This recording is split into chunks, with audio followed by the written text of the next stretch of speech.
We've been farming here at Ranson Farms.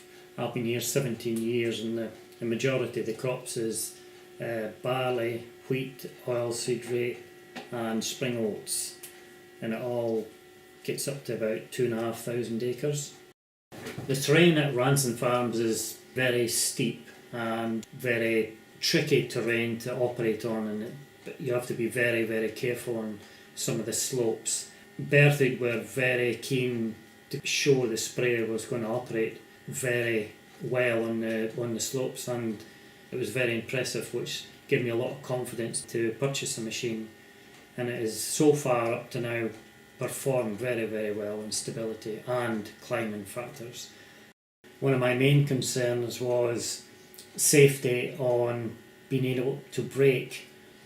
Coming down the slopes when you have 3,000-4,000 litres of water in, which is a substantial amount of weight, the hydrostatic was able to hold it back and it did not run off on the slopes, which was very impressive because some of the manufacturer's sprayers that I have had in the past could not hold it coming down the hills, which was very nervy.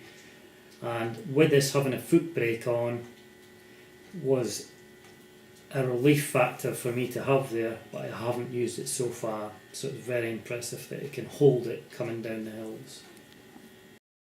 I was concerned with our terrain. I purchased a machine that was able to climb the hills and had enough power with full tank full of water on.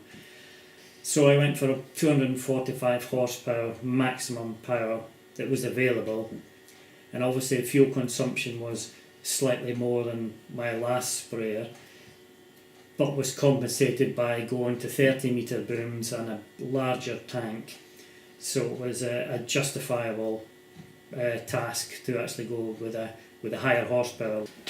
On looking at changing this sprayer, one of my main priorities was looking for operator comfort. When the soil conditions go very dry and you're doing fresh cultivations on stubble, the terrain can be very sharp and juddery in the cabs of some of the tractors and sprayers. So comfort was pretty well up there on the list, and the cab, with being on 2 hydraulic rams and you've got air suspension, the comfort is amazing in the cab, and it takes away all this jarring from the chassis through to the operator in the cab, and it absorbs it through the air suspension and the 2 rams, and with the cab being sort of separate from the chassis, so to speak, it really impressed me, the comfort taking away a lot of the shock to the body when you're travelling along. On purchasing the Berthoud with the cab going up and down, I was a bit nervous on how I was actually going to get on with it every day, because it was totally different from climbing up the steps and so forth, and every time you have to come out the sprayer you have to lower the cab down and then lift it up, so to speak, with a switch over here. And obviously with new machines you just don't know how they're going to get on until you actually use it, and this has turned out very, very well. And it's extremely handy if you're doing a bit of agronomy in the fields to get closer to the crop, and if you're looking for patches of any specific weeds or disease, you can lower it down and skim across the crop, and it makes a big difference from having to get out to do visual checks all the time and opening and closing gates, and just it makes it so much easier just to get access in and out all through the day, and it's worked out very well for me. One of my main priorities was getting a good sealed cab with carbon filters.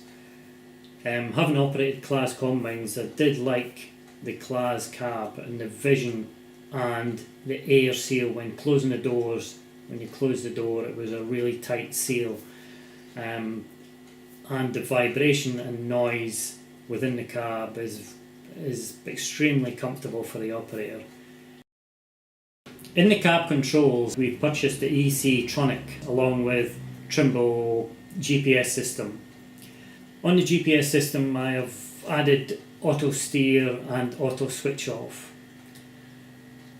And the main aim for the Trimble system with an RTK base station on farm was to take the AB line from the drilling tractor and transfer data to the Trimble box, so the auto steer system would steer the sprayer up the tram lines.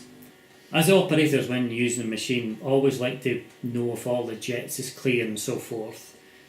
And in the past it has been a problem switching the machine on, jumping out and trying to run out, have a quick look at especially the back jets and get back in without breathing any of the drift that happens sometimes when you jump out. So one of the plus factors of the e-pilot is you can actually stand where you want to stand outside and have the wind going in the right direction, so you can switch things briefly on and off to see if all jets are working that you can't visually see from the cab. And it is a big plus point, because we all know as sprayer operators that it's not always fresh water you have in the tank when you're trying to check your jets. So e-pilot is a big plus. Having looked at quite a few self-propelled sprayers and demonstrated quite a few on farm, there was a budget involved to how much I had available to spend. And self-propelled sprayers are quite an expensive part of the farming budget now, and Bertha came very keen on their price with what package you were actually getting for the sprayer. For value for money, it was a very good package.